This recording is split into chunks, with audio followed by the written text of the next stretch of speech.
Chapter 4. When Mordecai perceived all that was done, Mordecai rent his clothes, and put on sackcloth with ashes, and went out into the midst of the city, and cried with a loud and a bitter cry, and came even before the king's gate, for none might enter into the king's gate clothed with sackcloth. And in every province, whithersoever the king's commandment and his decree came, there was great mourning among the Jews, and fasting, and weeping, and wailing, and many lay in sackcloth and ashes. So Esther's maids and her chamberlains came and told it her. Then was the queen exceedingly grieved, and she sent raiment to clothe Mordecai, and to take away his sackcloth from him, but he received it not. Then called Esther for Hatach, one of the king's chamberlains, whom he had appointed to attend upon her, and gave him a commandment to Mordecai, to know what it was and why it was. So Hatach went forth to Mordecai unto the street of the city, which was before the king's gate. And Mordecai told him all that had happened unto him, and of the sum of money that Haman had promised to pay to the king's treasuries for the Jews to destroy them. And he gave him the copy of the writing of the decree that was given at Shushan to destroy them, to shew it unto Esther, and to declare it unto her, and to charge her that she should go in unto the king, to make supplication unto him, and to make request before him for her people.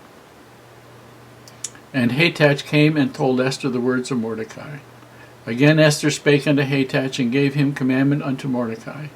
All the king's servants and the people of the king's provinces do know, that whosoever, whether man or woman, shall come unto the king into the inner court, who is not called, there is one law of his to put him to death, except such as to whom the king shall hold out the golden scepter, that he may live.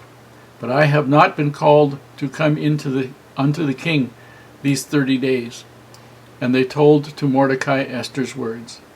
Then Mordecai commanded to answer Esther, Think not of thyself, that thou shalt escape in the king's house, more than all the Jews.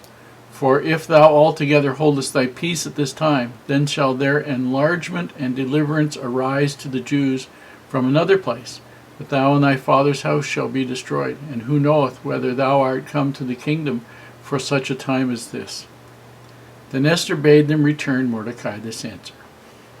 Go gather together all the Jews that are present in Shushan, and fast ye for me, and neither eat nor drink 3 days, night or day. I also and my maidens will fast likewise. And so will I go in unto the king, which is not according to the law, and if I perish, I perish.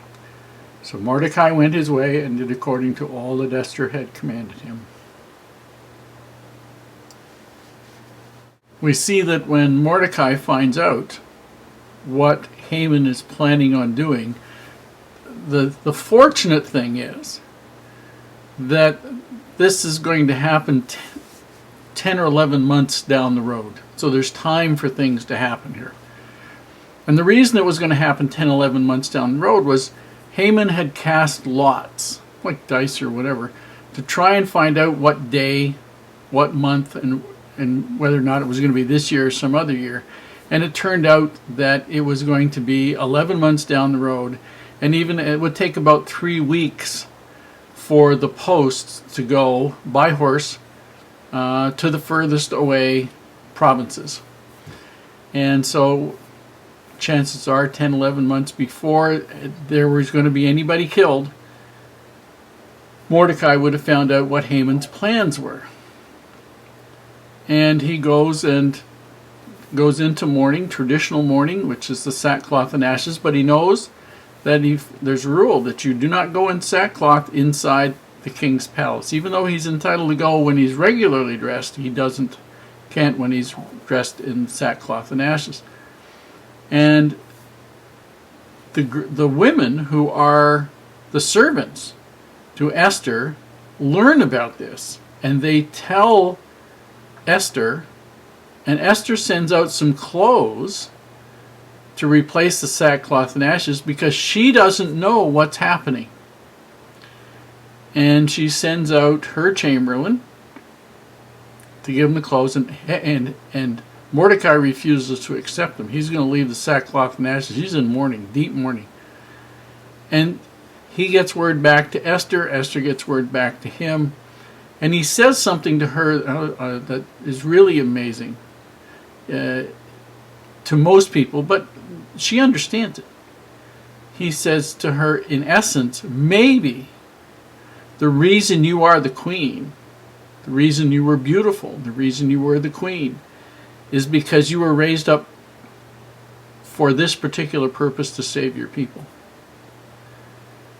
And he wants her to go in and to tell the king the consequences of what's going to happen and see if she can change his mind. Now, you need to understand that when the kings made a royal decree and it was signed by the signet ring that they had, it was an unalterable decree. But the hope was that they would find some way to change it. And so she then says to Mordecai, she sends a word out to Mordecai by her chamberlain.